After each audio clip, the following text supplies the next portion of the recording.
Hi hello ಎಲ್ಲರಿಗೂ ನಮಸ್ಕಾರ.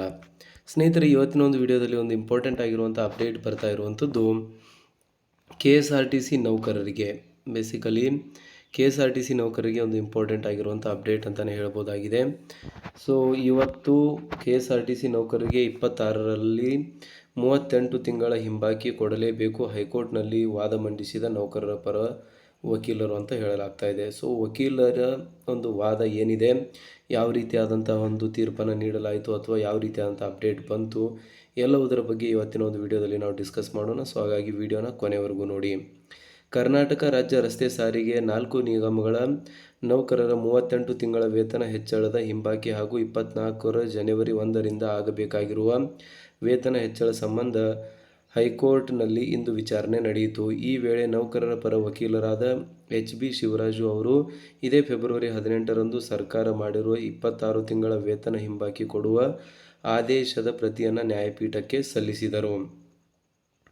So ಇದಾದ ಮೇಲೆ ನೆಕ್ಸ್ಟ್ ಈ ವೇಳೆ ಪೀಠವು ಇನ್ನೇನು 26 ತಿಂಗಳ ಹಿಂಬಾಕಿ ಕೊಟ್ಟಿದ್ದಲ್ಲಿ ಪ್ರಕರಣವನ್ನು ವಿಲೇವಾರಿ ಮಾಡಬಹುದೆಂದು ಕೇಳಿತು. ಆಗ ನೌಕರರ ಪರ ವಕೀಲರು, ಇಲ್ಲ ಸ್ವಾಮಿ, ನೌಕರರಿಗೆ 38 ತಿಂಗಳ ಹಿಂಬಾಕಿ ಬರಬೇಕು, ಸರ್ಕಾರ 26 ತಿಂಗಳ ಹಿಂಬಾಕಿ ಮಾತ್ರ ಕೊಡುವುದಾಗಿ ಆದೇಶ ಮಾಡಿದೆ. ಹೀಗಾಗಿ ಉಳಿದ 12 ತಿಂಗಳ ಹಿಂಬಾಕಿಯನ್ನು ಕೊಟ್ಟರೆ ಪ್ರಕರಣವನ್ನು ಡಿಸ್ಪೋಸ್ ಮಾಡಬಹುದು ಎಂದರು. ಅಲ್ಲದೆ ಈ ಸಂಬಂಧ ಸರ್ಕಾರ ಸಾರಿಗೆ ನೌಕರರ ಪರ ಸಂಘಟನೆಗಳ ಸಭೆಯನ್ನು ಮತ್ತೊಮ್ಮೆ ಕರೆಯುವುದಾಗಿ ಹೇಳಿದೆ ಎಂದು ನ್ಯಾಯಪೀಠದ ಗಮನಕ್ಕೆ ತಂದರು. ಈ ವೇಳೆ ಸಾರಿಗೆ ನಿಗಮಗಳ ಪರ ವಕೀಲರು ಹಾಜರಿದ್ದರು, ಆದರೆ ಸರ್ಕಾರದ ಪರ ವಕೀಲರು ಗೈರು ಹಾಜರಾಗಿದ್ದರು. ಈ ಎಲ್ಲವನ್ನು ಗಮನಿಸಿದ ಹೈಕೋರ್ಟ್ ಏಕಸದಸ್ಯ ನ್ಯಾಯಪೀಠ ಪ್ರಕರಣವನ್ನು ಮಾರ್ಚ್ 18ಕ್ಕೆ ಮುಂದೂಡಿತು.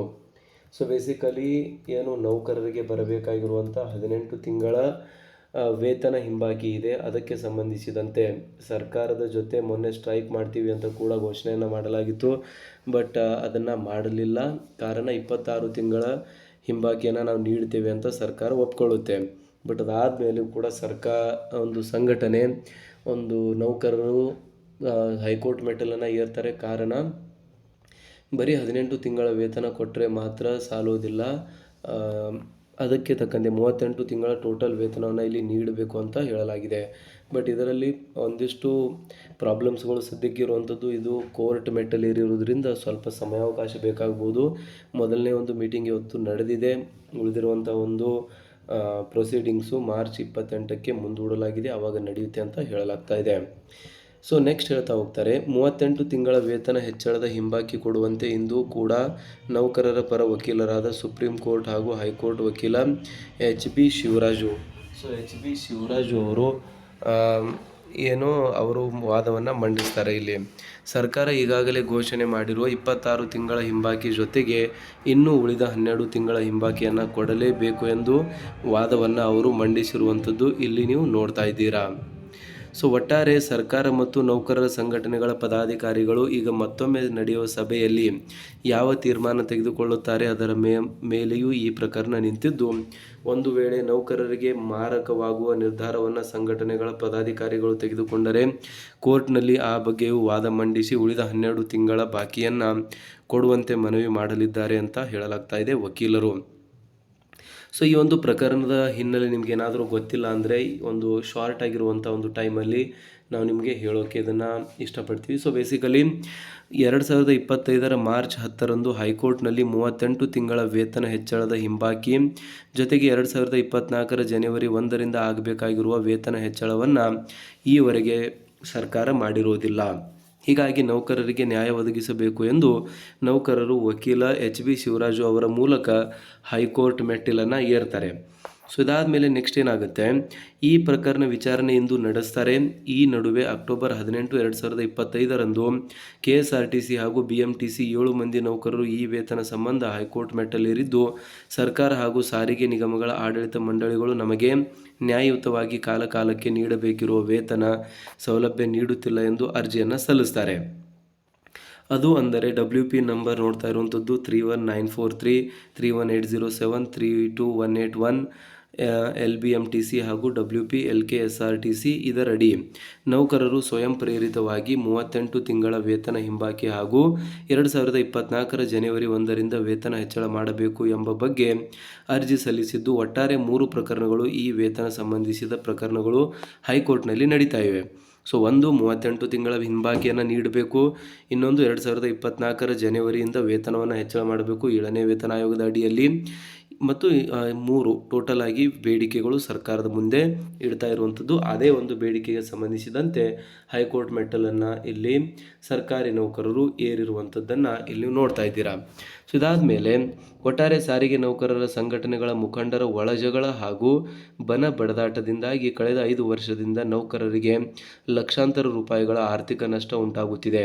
ಇದರಿಂದ ಮಾನಸಿಕವಾಗಿ ನೊಂದಿರುವ ನೌಕರರು ಈ ಸಂಘಟನೆಗಳನ್ನು ಬಿಟ್ಟು ಕೋರ್ಟ್ ಮೂಲಕವೇ ತಮ್ಮ ಬೇಡಿಕೆ ಈಡೇರಿಸಿಕೊಳ್ಳಲು ಕಾರ್ಯಪ್ರವೃತ್ತರಾಗಿದ್ದಾರೆ. ಸೊ ನೋಡಿ, ಸಂಘಟನೆಗೆ ಆಲ್ರೆಡಿ ಎಷ್ಟೋ ಸತಿ ಪತ್ರವನ್ನು ಬರೆದಿದ್ದಾರೆ ಸರ್ಕಾರಿ ನೌಕರರು. ಸಂಘಟನೆ ಇವತ್ತಲ್ಲ ನಾಳೆ ಮಾಡುತ್ತೆ, ಒಂದು ಸರ್ಕಾರದ ಜೊತೆ ಮಾತುಕತೆಗಳನ್ನು ಮಾಡಿ ಬಗೆಹರಿಸುತ್ತೆ ಅನ್ನೋ ಒಂದು ಭರವಸೆಯನ್ನು ಇಟ್ಕೊಂಡು ಕಂಟಿನ್ಯೂಸ್ ಆಗಿ ಈ ಒಂದು ಸಂಘಟನೆಯ ಮೇಲೆ ತಮ್ಮ ಒಂದು ವಿಶ್ವಾಸವನ್ನು ಇಟ್ಕೊಂಡು ಆರ್ಥಿಕ ನಷ್ಟಕ್ಕೆ ಲಕ್ಷಾಂತರ ರೂಪಾಯಿ ಹೋಗಿರುವಂಥದ್ದು ಸಾರಿಗೆ ನೌಕರರು. ಸೊ ಫೈನಲಿ ಇಲ್ಲಿ ಡಿಸೈಡ್ ಮಾಡಿರುವಂಥದ್ದು, ಸಂಘಟನೆಗಳ ಮೇಲೆ ವಿಶ್ವಾಸವನ್ನು ಇಟ್ಟುಕೊಂಡು ಕೂತರೆ ಈ ಒಂದು ಕೆಲಸ ಆಗೋದಿಲ್ಲ. ಹಾಗಾಗಿ ಇದನ್ನು ನಾವೇ ಬಗೆಹರಿಸಬೇಕು ಅಂತ, ಕೋರ್ಟ್ ಮೂಲಕ ಬಗೆಹರಿಸಬೇಕು ಅಂತ ಇಲ್ಲಿ ಕೋರ್ಟ್ ಮೆಟ್ಟಲೇರಿರುವಂಥದ್ದು ನೀವು ನೋಡ್ತಾ ಇದ್ದೀರಾ. 26 ತಿಂಗಳ ವೇತನ ಹಿಂಬಾಕಿ ಕೊಡುವ ತೀರ್ಮಾನ ತೆಗೆದುಕೊಂಡ ಸರ್ಕಾರ ಇನ್ನೂ ಕಳೆದ 2020 ಜನವರಿ 1ರಿಂದ ಅನ್ವಯವಾಗುವಂತೆ ಶೇಕಡಾ 15ರಷ್ಟು ಮೂಲ ವೇತನ ಹೆಚ್ಚಳ ಮಾಡಿರುವ 38 ತಿಂಗಳ ಹಿಂಬಾಕಿಯಲ್ಲಿ 26 ತಿಂಗಳ ಹಿಂಬಾಕಿ ಕೊಡಲು ಸರ್ಕಾರ ಘೋಷಣೆ ಮಾಡಿದೆ. ಸೊ 38 ತಿಂಗಳ ಹಿಂಬಾಕಿಯಲ್ಲಿ 26 ತಿಂಗಳ ಹಿಂಬಾಕಿ ಮಾತ್ರ ನೀಡ್ತೀವಿ ಅಂತ ಹೇಳಿದ್ದಾರೆ. ಆದರೆ 2024 ಜನವರಿ 1ರಿಂದ ಜಾರಿಗೆ ಬರುವಂತೆ ವೇತನ ಹೆಚ್ಚಳವಾಗಬೇಕಾಗಿರುವುದರ ಬಗ್ಗೆ ಹಾಗೂ ಉಳಿದ 12 ತಿಂಗಳ ವೇತನ ಹಿಂಬಾಕಿ ಕೊಡುವ ಬಗ್ಗೆ ಮಾರ್ಚ್ 2ರ ಒಳಗೆ ಸಭೆ ಕರೆಯಬಹುದು ಎನ್ನಲಾಗುತ್ತಿದೆ. ಆದರೆ ಇದು ಫೆಬ್ರವರಿ 25 ಆಗಿದ್ದು ಇನ್ನೂ ಕೇವಲ 5 ದಿನ ಮಾತ್ರ ಉಳಿದಿರುವಂಥದ್ದು. ಸೊ ಬೇಸಿಕಲಿ ಏನೋ ಸರ್ಕಾರಿ ನೌಕರರಿಗೆ ಏನು ಒಂದು ಭರವಸೆ ಇತ್ತು, ಸರ್ಕಾರ ಕರೆಯುತ್ತೆ, ಸಭೆಯನ್ನು ಕರೆದು ಅವರ ಒಂದು ಏನು ಬೇಡಿಕೆಗಳಿದೆ ಅದನ್ನು ಇಲ್ಲಿ ಇತ್ಯರ್ಥ ಮಾಡುತ್ತೆ ಅಂತ. ಸೊ ಅದು ಆಗದೇ ಇರೋದರಿಂದಾಗಿ ಹೈಕೋರ್ಟ್ ಮೆಟ್ಟಲನ್ನು ಏರಿದ್ದು ಮಾರ್ಚ್ 18ಕ್ಕೆ ಮತ್ತೆ ಇನ್ನೊಂದು ಹಿಯರಿಂಗ್ ಇದೆ. ಆ ಒಂದು ಹಿಯರಿಂಗಲ್ಲಿ ಕಾದು ನೋಡಬೇಕಾಗಿರುವಂಥದ್ದು ಯಾವ ರೀತಿಯಾದಂಥ ಒಂದು ತೀರ್ಮಾನ ಹೈಕೋರ್ಟ್ನಲ್ಲಿ ಆಗುತ್ತೆ ಅಂತ.